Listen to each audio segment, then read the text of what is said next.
किसी भी स्किल में महारत हासिल करने का आखिर सीक्रेट क्या है? आज ना हम एक बहुत ही सिंपल सी कहानी देखेंगे और उसके जरिए इस बड़े सवाल का जवाब ढूंढेंगे। एक ऐसी कहानी जो हमें बताएगी कि जो प्रैक्टिस दर्द देती है ना, उसकी ताकत कितनी जबरदस्त हो सकती है। तो चलिए शुरू करते हैं। तो कहानी शुरू होती है एक पेरेंट्स टीचर मीटिंग से।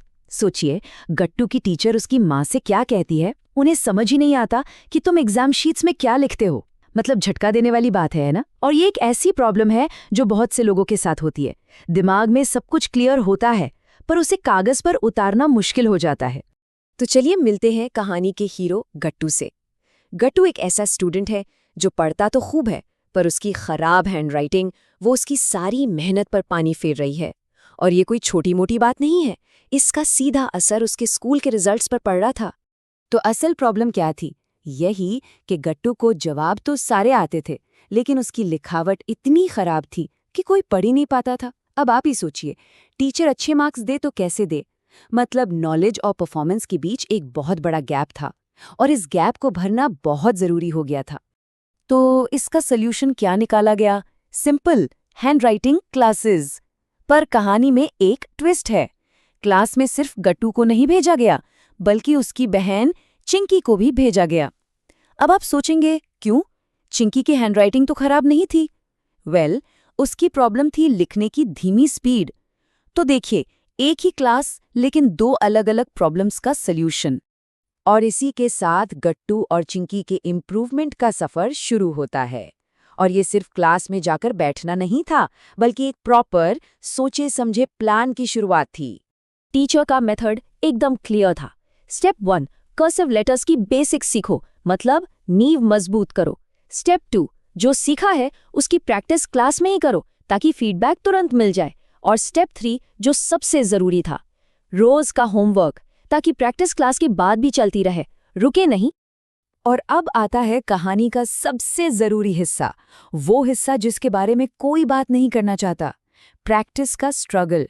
क्योंकि सच तो ये है कि इम्प्रूवमेंट कभी भी आसान नहीं होता, मजेदार तो बिल्कुल नहीं। ये एक मुश्किल और थका देने वाला प्रोसेस होता है। और इस स्ट्रगल का अंदाजा आप इसी बात से लगा सकते हैं। देखिए, गट्टू की प्रॉब्लम ज्यादा बड़ी थी, है ना, तो उसे होमवर्क भी ज्यादा मिला। चिंकी को जहां 5 पेज करने थे, वहीं गट्टू को पूरे 10 पेज, मतलब सीधा डबल। ये दिखाता है कि जितनी बड़ी प्रॉब्लम उतनी ही ज्यादा मेहनत। ये गट्टू के शब्द हैं, और ये बताते हैं कि इस प्रैक्टिस की असली कीमत क्या थी। उसका खेलने का टाइम वो पूरा का पूरा होमवर्क में चला गया। कहते हैं ना, सक्सेस के लिए कुछ सैक्रिफाइस करना पड़ता है। गट्टू के लिए वो सैक्रिफाइस था उसके बचपन का कीमती खेलने का वक्त। और ये स्ट्रगल कोई एक दिन की बात नहीं थी, ये तो हर दिन बढ़ता ही जा रहा था। पहले दिन शाम को खेलना छूट गया, दूसरे दिन जल्दी जल्दी में होमवर्क किया तो टीचर से डांट पड़ गई। कुछ ही हफ्तों में लगातार लिखने से हाथ दर्द करने लगे, और ऐसे ही 1 महीना बीत गया। न टीवी न खेल, बस एक ही चीज, प्रैक्टिस, प्रैक्टिस और प्रैक्टिस। और मुश्किल यहीं खत्म नहीं हुई, एक और प्रॉब्लम थी। शुरू में क्या होता था, जितनी ज्यादा प्रैक्टिस उतनी ही ज्यादा गलतियां, और जितनी ज्यादा गलतियां उतनी ही टीचर से डांट, और उतना ही ज्यादा काम। ये एक ऐसा विशियस साइकिल बन गया था जिससे बाहर निकलना बहुत मुश्किल लग रहा था। लेकिन कहते हैं ना, हर रात के बाद सुबह होती है। अब कहानी उस मोड़ पर आती है जहां गट्टू की इस मुश्किल दर्द भरी मेहनत का फल मिलना शुरू होता है। तो सबसे बड़ा सवाल यही था, क्या वो 1 महीने की मेहनत, वो छूटे हुए खेल, वो हाथों का दर्द, क्या वो सब काम आया? क्या वाकई कोई फर्क पड़ा? रिजल्ट देखने से पहले जरा इस टाइम को याद रखिए। 1 महीना, पूरा 1 महीना। ये कोई जादू की छड़ी नहीं थी जो एक दिन में घूम गई। ये 30 दिनों की लगातार फोकस्ड मेहनत थी।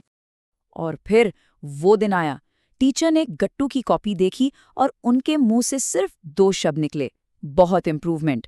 बस ये 2 शब्द ही गट्टू की सारी मेहनत का सबसे बड़ा इनाम था। पर बात यही नहीं रुकी। टीचर ने आगे कहा, इस बार तो तुमने वाकई बिना गलती के इतनी साफ, सुंदर और अच्छी हैंडराइटिंग लिखी है। सोचिए, ये सिर्फ इम्प्रूवमेंट नहीं था, ये तो पूरा का पूरा ट्रांसफॉर्मेशन था। एकदम साफ, सुंदर, और वो भी बिना किसी गलती के। मेहनत सफल हो गई थी। तो इस मेहनत का नतीजा क्या निकला? उसे तारीफ मिली, काम के लिए 1 स्टार मिला, और सबसे अच्छी बात, अब उसे डबल होमवर्क नहीं करना पड़ेगा। फाइनली वो अपनी बहन के साथ बाहर खेलने जा सकता था। ये थे प्रैक्टिस के असली रियल लाइफ रिवॉर्ड्स। तो गट्टू की ये कहानी सिर्फ एक बच्चे की हैंडराइटिंग सुधरने की कहानी नहीं है। नहीं, इसके पीछे एक बहुत बड़ा, बहुत पावरफुल प्रिंसिपल छिपा है। एक ऐसा सबक जो हम सबकी जिंदगी पर लागू होता है। गट्टू ने जो किया उसे साइकोलॉजी की भाषा में कहते हैं डिलिबरेट प्रैक्टिस, मतलब सोच समझकर किया गया अभ्यास। ये बस बार बार एक ही चीज करना नहीं है, ये एक फोकस्ड, सिस्टमैटिक तरीका है जिसमें आप बार बार प्रैक्टिस करते हैं, फीडबैक लेते हैं और जानबूझकर उन चीजों को करने की कोशिश करते हैं जो आपकी करंट एबिलिटी से थोड़ी सी मुश्किल हों। तो असली बात यह है कि सिर्फ रट्टा मारना या बार बार एक ही काम करना काफी नहीं है। असली इंप्रूवमेंट तब आता है जब आपकी कोशिश फोकस्ड हो, चैलेंजिंग हो और लगातार हो। यही वो मुश्किल प्रैक्टिस है जो हमें सच में ग्रो करने में मदद करती है। और यहीं पर हम आज की बात खत्म करते हैं एक सवाल के साथ। गट्टू ने अपनी लिखावट सुधार ली, अब सोचने की बारी हमारी है। हमारी जिंदगी में ऐसी कौन सी स्किल है जो इसी तरह की फोकस्ड, मुश्किल लेकिन आखिर में फायदेमंद साबित होने वाली प्रैक्टिस मांग रही है?